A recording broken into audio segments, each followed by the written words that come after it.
कहानी की शुरुआत कहानी की फीमेल लीड कैटी से होती है, जो होप स्प्रिंग्स में रहती है। कैटी का अलार्म बजता है तो वो उठकर सबसे पहले घर की छत से टपकने वाले पानी से भरी बाल्टी को उठाकर सिंक में फेंकती है। कैटी के हस्बैंड की कैंसर की वजह से कुछ समय पहले ही मौत हो गई थी, इसलिए अब वो अकेली रहती है। कैटी के घर की छत टपकती है, जिसे ठीक करवाने के लिए उसे रिपेयर मैन को बुलाना था, लेकिन वो मसरूफियत की वजह से नहीं बुला पाती। इसके अलावा कैटी का हीटर भी खराब था और उसके घर की सीढ़ियों का एक स्टेप भी टूटा हुआ था, लेकिन ये सब ठीक करवाने के लिए कैटी के पास वक्त नहीं बचता था। जब से कैटी के हस्बैंड की मौत हुई थी, वो बहुत अकेली हो गई थी, इसलिए वो घर पर भी तवज्जो नहीं देती थी। कैटी एक कैफे चलाती थी। वो जल्दी से तैयार होकर कैफे पहुंचती है, फिर अपने कस्टमर्स को सर्व करने के बाद करीब ही अपने दोस्तों मेल और थियो की शॉप में उनके लिए सैंडविच लेकर जाती है, क्योंकि वो दोनों टाउन में होने वाले स्नो स्कल्पचर कंपटीशन में मसरूफ थे। मेल कैटी को बताती है, मेरी मॉम मुझे सर्दी के मौसम में बाहर निकलने का कहती थी ताकि मुझे मेरे सपनों का राजकुमार मिल सके। सर्दियों की एक रात में अपना फेवरेट रेड मफलर पहनकर बाहर निकली तो मुझे मेरे सपनों का राजकुमार थियो मिल गया। मेल थियो से अपना वही रेड मफलर मांगती है और कैटी को देती है। असल में मेल चाहती थी कैटी अपने हस्बैंड की मौत को भूलकर अब आगे बढ़ जाए और अपने लिए कोई नया पार्टनर ढूंढ ले, लेकिन कैटी ये नहीं चाहती थी। मेल के देने पर कैटी पहले तो मफलर लेने से मना करती है, लेकिन मेल के बार बार कहने पर वो उसे मना नहीं कर पाती। रात को कैटी कैफे बंद करके बाहर निकलती है तो टाउन में होने वाले स्नो स्कल्पचर कंपटीशन के लिए बनाए गए लोगों के स्नो स्कल्पचर्स देखती है। वो एक लड़के के स्नो स्कल्पचर के पास जाकर उसके गले में रेड मफलर डाल देती है, फिर उसकी एक फोटो बनाती है तो उसे स्कल्पचर की आंख में रोशनी चमकती नजर आती है, लेकिन वो गौर किए बिना ही चली जाती है। कैटी के जाने के बाद उसी स्कल्पचर में जादुई तौर पर जान आ जाती है और वो स्कल्पचर में से एक इंसान ट्रांसफॉर्म हो जाता है। अब ये स्कल्पचर में से इंसान बनने वाला लड़का जो बिना कपड़ों के था टाउन में घूमने लगता है। तभी वहाँ से एक कपल गुजरता है जो इस बिना कपड़ों के लड़के को देखकर उसका पीछा करता है। उस कपल को अपने पीछे आता देख लड़का भागता हुआ एक कपड़ों वाली शॉप के बाहर पहुंचता है, जो मेल और थियो की शॉप थी। शॉप के शीशे के साथ टकराने की वजह से शीशा टूट जाता है और लड़का शॉप के अंदर गिर जाता है। इस मौके का फायदा उठाकर वो शॉप के अंदर जाकर एक सूट और एक शूज का पेयर उठाकर पहन लेता है। अगली सुबह अलार्म बजने पर कैटी को उठकर फिर से अपने रूटीन के काम करके कैफे पहुंचती है तो उसे कैफे के बाहर वही लड़का नजर आता है जो स्कल्पचर से इंसान बन गया था। कैटी उसे नहीं पहचान पाती। वो लड़का स्नो स्कल्पचर के साथ बातें कर रहा था। कैटी उसके पास जाती है तो वो कैटी को बताता है, मैं पहले स्नो का बना हुआ था और अब देखो क्या बन गया हूँ। कैटी को उसकी बात पर विश्वास नहीं होता, पर उसे डिस्टर्ब देखकर वो उसे अपने कैफे के अंदर ले जाती है। कैटी का शेफ उससे पूछता है, ये कौन है? तो कैटी कहती है, मैं खुद भी नहीं जानती। जिस पर शेफ कहता है, हमें पुलिस को कॉल करनी चाहिए। कैटी उसे मना कर देती है क्योंकि इस टाउन का शेफ छोटी सी बात को बहुत बड़ा बनाकर बताता था। तभी वो उस लड़के को देखती है जो कैफे में बैठा सिर्फ जेलीज खा रहा था। ये देखकर कैटी हैरान हो जाती है। दूसरी तरफ सिटी का शेफ अपने साथी के साथ मेल और थियो की शॉप में पहुंच जाता है क्योंकि उसे पता चल गया था कि उनकी शॉप में चोरी हुई है। शेफ मेल और थियो के सामने बड़ी बड़ी बातें करने लगता है कि मेरे होते हुए इस शहर में चोरी कैसे हो सकती है। वो मेल और थियो से कहता है, मैं एक इन्वेस्टिगेशन टीम बनाकर उस चोर को सबके सामने लेकर आऊंगा, लेकिन मेल उसे मना कर देती है। शेफ मेल की बात को इग्नोर कर देता है क्योंकि उसे मुश्किल से ही ऐसा कोई मौका मिलता था जिससे वो दूसरों पर अपना रौब जमा सके। कैफे में कैटी उस लड़के के पास जाती है और उससे उसका नाम पूछती है। लड़का कहता है, मैं नहीं जानता, मेरा नाम क्या है? कैटी को उसके सूट पर जैक लिखा नजर आता है, जिससे उसे लगता है यही इस लड़के का नाम है। अब कैटी इस लड़के को जैक नाम से बुलाने लगती है और उससे पूछती है, तुम्हारे साथ जो आखिरी चीज हुई क्या तुम्हें वो याद है? जैक उसे बताता है, कल रात तुमने जब मुझे रेड मफलर दिया था और साथ ही मेरे फेस पर फ्लैशलाइट डाली, बस वही याद है। उसकी बात सुनकर कैटी अपने मोबाइल में वही फोटो देखती है जो उसने कल रात जैक के स्कल्पचर पर मफलर डालकर बनाई थी। कैटी को लगता है जैक ने अपने जैसा स्कल्पचर खुद ही बनाकर उसके साथ मजाक किया है, लेकिन ऐसा नहीं था। कैटी उसे टच करती है तो उसे फील होता है जैक का शरीर बहुत ज्यादा ठंडा है। कैटी उसे करीब ही एक डॉक्टर के पास ले जाती है। डॉक्टर जैक का टेम्परेचर चेक करती है तो वो बिल्कुल नॉर्मल था। कैटी और डॉक्टर हैरान हो जाती हैं क्योंकि जैक का शरीर तो बहुत ठंडा था। कैटी डॉक्टर को जैक के बारे में सब कुछ बताती है कि ये एक स्नोमैन से इंसान बना है। डॉक्टर जैक से पूछती है, क्या तुम मेरे साथ यहाँ रहना चाहते हो? जिस पर जैक कहता है, मैं कैटी के साथ रहना चाहता हूँ। कैटी ऐसा नहीं चाहती थी, लेकिन जैक की जिद के आगे उसे हार मानना पड़ता है। कैटी जैक को अपने घर ले जाती है और टीवी लगाकर बिठा देती है। तभी अचानक जैक उसे आई लव यू बोलता है, लेकिन कैटी को ये अच्छा नहीं लगता, इसलिए वो जैक से कहती है, लव करना इतना आसान नहीं होता। जब प्यार होता है तो एक दूसरे के करीब आने में टाइम लगता है। उसकी बात सुनकर जैक उसे अपनी जल्दबाजी के लिए माफी मांगता है। जैक स्नोमैन था, इसलिए वो गर्मी बर्दाश्त नहीं कर पाता। अगर उसे ज्यादा गर्मी में रखा जाए तो वो पिघलने लगता था। कैटी के जाने के बाद जैक कुछ देर टीवी देखता है और फिर वो घर के नीचे बने बेसमेंट में जाता है, जहाँ उसे कैटी के हस्बैंड की रिपोर्ट्स मिलती हैं, जिससे उसे पता चलता है कि कैटी के हस्बैंड को कैंसर था, लेकिन वो समझ नहीं पाता।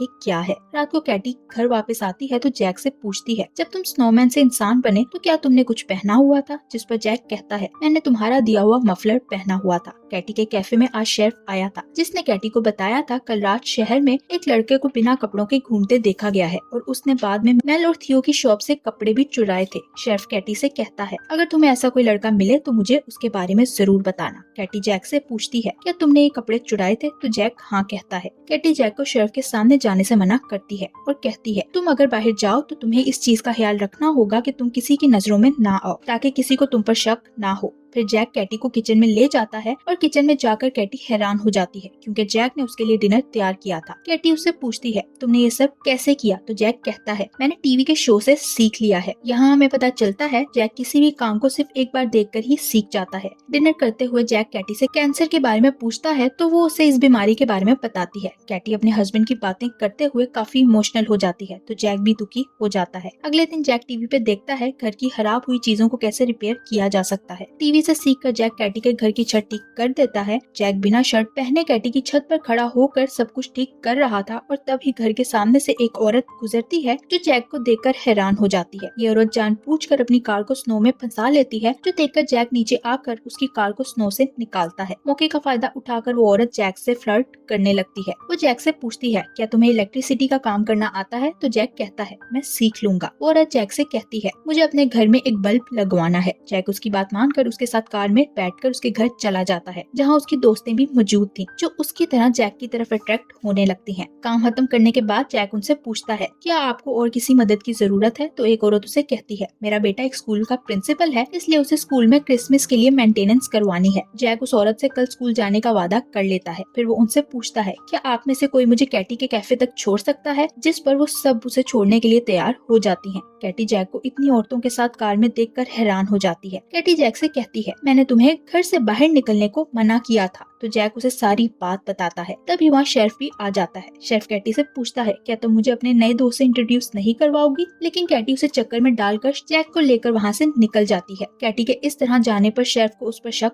होने लगता है। जैक कैटी को बताता है, कल मुझे स्कूल में मेंटेनेंस के काम के लिए जाना है। ये सुनकर कैटी को गुस्सा आता है और वो जैक को स्कूल से आने से मना करती है। जैक कहता है, मैंने उनकी मदद करने का प्रॉमिस किया था इसलिए मैं जरूर जाऊंगा। कैटी कहती है, अगर तुम दूसरों की नजरों में आकर जेल जाना चाहते हो तो मैं तुम्हारे लिए कुछ नहीं कर सकती। घर जाकर जैक अपने रूम में चला जाता है। वहीं कैटी छत से टपकने वाली जगह के नीचे बाल्टी रखने लगती है तो वो देखती है उसका घर की छत रिपेयर हो चुकी थी। फिर वो सीढ़ियों का टूटा हुआ स्टेप देखती है तो वो भी ठीक था। इसके अलावा उसके घर में क्रिसमस डेकोरेशन भी हुई थी। कैटी समझ जाती है ये जैक ने ही किया है इसलिए वो जैक के रूम में जाकर उसे थैंक यू बोलती है। जैक उसे कहता है, मैं नहीं जानता मैं कब तक जिंदा रहूंगा लेकिन मैं इस वक्त को अच्छे से बिताना चाहता हूँ। कैटी उसे कहती है, मेरी कुछ शर्तें हैं। तुम्हें स्कूल में मैं खुद छोड़ूंगी और खुद लेकर आऊंगी और तुम्हें लोगों के सामने कुछ ऐसा नहीं करना जिससे शेफ को तुम पर शक हो। जैक उसकी सारी शर्तें मान लेता है। अब कैटी जैक को रोज स्कूल छोड़ने और लेने जाती है। जैक ने कुछ ही दिनों में टाउन के लोगों के साथ दोस्ती कर ली थी। टाउन के लोग जैक से बहुत प्यार करने लगे थे क्योंकि जैक हर किसी की मदद करता था। कैटी जैक को स्कूल से वापस ले जाती है तो रास्ते में मेल की शॉप देखकर जैक वहीं उतर जाता है। जाने से पहले वो कैटी को बताता है, मैंने मेल और थियो की शॉप के टूटे हुए शीशे का नुकसान पूरा करने के लिए शीशा ऑर्डर किया था जो मैं उन्हें लगाकर दूंगा। कैटी उससे पूछती है, तुमने पेमेंट कैसे की। जिस पर जैक कहता है, उन्होंने पेमेंट मांगी ही नहीं। कैटी उसे बताती है, मेरे क्रेडिट कार्ड की डिटेल्स कंप्यूटर में भी हैं, जहां से तुमने ऑर्डर किया है। जैक समझ जाता है कि पेमेंट कैटी के कार्ड से हुई है। जैक उसे कहता है, मैं तुम्हारे पैसे वापस कर दूंगा। लेकिन कैटी कहती है, तुमने जो मेरा घर रिपेयर किया है ये उसके बदले रख लो। जैक शॉप में जाकर मेल और थियो को सब कुछ सच सच बता देता है कि आपकी शॉप का शीशा मैंने ही तोड़ा था। वो उन्हें बताता है कपड़े भी मैंने ही चुराए थे लेकिन मैं वापस कर दूंगा। थियो उसे मना कर देता है। वो दोनों जैक से कहते हैं, तुमने जो भी किया वो मजबूरी में किया और अब हमारा नुकसान भी पूरा करने वाले हो। फिर जैक शॉप का शीशा लगा देता है। रात को जैक स्कूल जाता है जहाँ शेरिफ का बेटा एक लड़की को क्रिसमस पर डांस के लिए बुलाता है। जैक भी ये सब देखता है और वो भी एक प्लान बनाता है। जैक घर जाता है और कैटी को क्रिसमस पर स्कूल में जाकर डांस करने के लिए कहता है। ये सुनकर कैटी बहुत खुश होती है और उसे हाँ कह देती है। कैटी जैक के साथ शॉपिंग के लिए जाती है। फिर रात को वो दोनों तैयार होकर स्कूल जाने लगते हैं। जाने से पहले जैक कैटी को बताता है, मैंने तुम्हारे लिए एक चीज ऑर्डर की थी। जैक कैटी को स्नोफ्लेक वाला ब्रेसलेट दिखाता है जो कैटी को बहुत पसंद आता है। जैक कैटी को नेकलेस पहनाता है और फिर वो दोनों स्कूल जाते हैं जहाँ वो दोनों डांस करते हैं। डांस के बाद वो दोनों बाहर जाते हैं जहाँ कैटी जैक को किस करने लगता है, लेकिन वो किस नहीं करता। कैटी उससे पूछती है, क्या तुम्हें मेरी कोई बात बुरी लगी? तो जैक मना करता है। वो कैटी से कहता है, मैं ये नहीं जानता मेरे पास कितना वक्त बाकी है, इसलिए मैं तुम्हें अपनी आदत नहीं डालना चाहता। तुम पहले ही अपने किसी खास को खोकर दुख झेल चुकी हो और मैं तुम्हें मजीद तकलीफ नहीं दे सकता क्योंकि मैं तुमसे बहुत प्यार करता हूँ। उसकी बातें सुनकर कैटी उसे हक कर लेती है। दूसरी तरफ शेरिफ को जैक पर शक होने लगता है। टाउन में चलते हुए शेरिफ की नजर एटीएम मशीन पर पड़ती है तो उसे याद आता है इस मशीन में भी कैमरा मौजूद है। वो सोचता है उस रात जैक जरूर इस मशीन के सामने से गुजरा होगा, इसलिए मैं उसे सीसीटीवी फुटेज से चोर साबित कर सकता हूँ। क्रिसमस से एक रात पहले कैटी ने कैफे में पार्टी रखी थी जिसमें उसने पूरे टाउन के लोगों को बुलाया था। पार्टी में शेरिफ सबूत लेकर पहुंच जाता है। वो पार्टी में आए लोगों को बताता है, मेरे पास जैक की टाउन में बिना कपड़ों के घूमने की सीसीटीवी फुटेज है, इसलिए मैं इसे अरेस्ट करने आया हूँ। शेरिफ उसे लेकर जाने लगता है लेकिन कैटी उसे मना करती है कि ये बेगुनाह है, लेकिन शेरिफ उसकी कोई बात नहीं सुनता। उसके जाने के बाद वही डॉक्टर जिसके पास कैटी जैक को लेकर गई थी सबको बताती है जैक एक स्नोमैन है, इसलिए इतनी सर्दी में वो बिना कपड़ों के घूम रहा था। शेरिफ जैक को जेल ले जाकर उसके फिंगरप्रिंट्स लगवाता है लेकिन उसके फिंगरप्रिंट्स ही नहीं थे। शेरिफ जैक से कहता है, तुमने अपने फिंगरप्रिंट्स जला दिए हैं, जिस पर जैक कहता है, मैं ऐसे ही पैदा हुआ था। लेकिन शेरिफ को उसकी बातों पे यकीन नहीं आता। जैक शेरिफ को हीटर बंद करने के लिए कहता है क्योंकि गर्मी की वजह से वो पिघलने लगा था, लेकिन शेरिफ उसकी बात नहीं मानता। उसी वक्त कैटी वहाँ पहुँच जाती है और शेरिफ से जमानत के पैसे पूछती है तो शेरिफ उसे $2000 बताता है जो बहुत ज्यादा थे। कैटी के पास इतने पैसे नहीं थे। कैटी शेरिफ से पानी मांगती है ताकि जैक पर डाल सके, जिससे पसीना आने लगा था और उसकी हालत भी खराब हो रही थी। शेरिफ उसकी बात नहीं मानता तो कैटी कैफे जाकर उसके पास जितने पैसे थे निकाल कर शेरिफ के पास जाती है। शेरिफ वो पैसे नहीं लेता क्योंकि वो कम थे और उसी वक्त वहाँ टाउन के सब लोग पहुँच जाते हैं। वो लोग शेरिफ से जैक को रिहा करने के लिए कहते हैं। सब लोगों के पास जितने पैसे थे वो जैक की रिहाई के लिए देते हैं, लेकिन शेरिफ फिर भी नहीं मानता। इसी बीच वहाँ शेरिफ का बेटा भी आ जाता है जो जैक की जमानत के लिए पैसे देता है। ये देखकर शेरिफ शॉक्ड हो जाता है कि मेरा बेटा भी मेरे साथ नहीं है। शेरिफ उससे कहता है वो मुजरिम है, जिस पर उसका बेटा कहता है वो एक अच्छा इंसान है, वो मेरा दोस्त भी। शेरिफ जब ये देखता है कि उसके बेटे के साथ साथ टाउन के सब लोग जैक के साथ इकट्ठे हो गए हैं तो सबके पैसे वापस भी कर देता है और उसे ना चाहते हुए जैक को भी रिहा करना पड़ता है। जैक को जेल से बाहर निकाला जाता है लेकिन उसकी हालत बहुत खराब हो गई थी, इसलिए उसे तुरंत स्नो में ले जाया जाता है। वो बेहोश हो चुका था। कैटी अब जैक को लाइक करने लगी थी, इसलिए वो जैक के पास बैठकर उसे बताती है, मैंने तुम्हारे साथ जितना भी समय बिताया वो मुझे हमेशा याद रहेगा। कैटी जैक को किस करके सब लोगों के साथ वहाँ से जाने लगती है। तभी जैक उठकर कैटी को आवाज देता है तो कैटी भागकर उसके पास जाती है और उसे हक कर लेती है। कैटी जैक को जिंदा देखकर बहुत खुश होती है और वो दोनों एक दूसरे को किस